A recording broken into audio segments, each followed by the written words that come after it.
Iran এবং ইসরায়েলের যুদ্ধবিরতি নিয়ে কোনোভাবেই যেন ধোঁয়াশা কাটছে না। যুদ্ধবিরতির পর ডোনাল্ড ট্রাম্পের প্রস্তাবেও ইরান এখনও সাড়া দেয়নি। অন্যদিকে নেতানিয়াহু ইরানের কাছে পরাজয় মেনে নিতে না পেরে লেবাননে নতুন করে হামলা চালিয়েছে।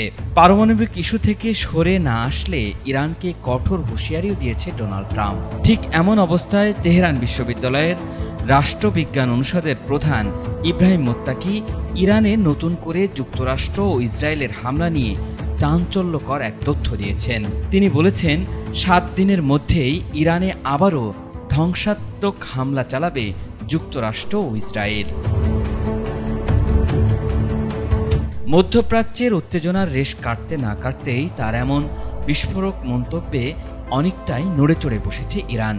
রোববার ইরানের রাষ্ট্রীয় টেলিভিশনে দেওয়া সাক্ষাৎকারে তিনি সতর্ক করে বলেছেন, এই যুদ্ধবিরতি বাহ্যিকভাবে শান্তির আভাস দিলেও বাস্তবে তা হতে পারে পরবর্তী হামলার প্রস্তুতির সময়। এই পরিস্থিতিতে তেহরান থেকে আসা এক সতর্ক বার্তা আন্তর্জাতিক অঙ্গনেও নতুন করে উত্তেজনার জন্ম দিয়েছে। সোমবার ইরান ইন্টারন্যাশনালের লাইভ প্রতিবেদনে এ খবর জানানো হয়েছে। মোত্তাকি ইরানের কর্মকর্তাদের এ যুদ্ধবিরতি গুরুত্বের সঙ্গে না নেওয়ার আহ্বান জানিয়েছেন। তিনি বলেছেন, ইরানি কর্মকর্তারা এবার হামলার লক্ষ্যবস্তু হবেন। টানা 12 দিনের সংঘাত শেষে গত 24শে জুন ইরান ও ইসরায়েলের মধ্যে যুদ্ধবিরতি হয়। তবে যে কোনো সময় এই যুদ্ধবিরতি ভেস্তে যেতে পারে বলে শঙ্কা করছেন বিশেষজ্ঞরা। ইসরায়েলের প্রধানমন্ত্রী বেনিয়ামিন নেতানিয়াহু যে কোনো সময় যুদ্ধবিরতি ভঙ্গ করতে পারে বলে মনে করেন ইরানের সামরিক প্রধান আব্দুর রহিম মুসাভির এবং সাবেক ন্যাটো কর্মকর্তা ইউসুফ আল বারদাও। ইরানের বিরুদ্ধে নতুন করে আগ্রাসন চালাতে প্রতিবেশী দেশগুলোর মাটি ব্যবহারের বিষয়ে ইসরায়েলি যে কোনো গতিবিধির ওপর নিবিড় নজর রাখছে তেহরান।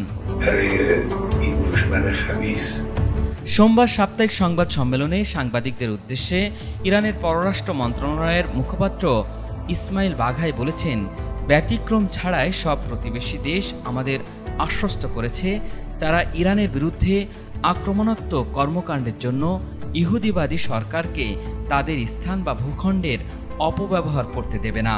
এছাড়া ইসরায়েল, যুক্তরাষ্ট্র কিংবা অন্য শত্রু রাষ্ট্রকে সহযোগিতা করার শাস্তি মৃত্যুদণ্ডের বিধান রেখে নতুন আইন পাশ করেছে ইরানের পার্লামেন্ট।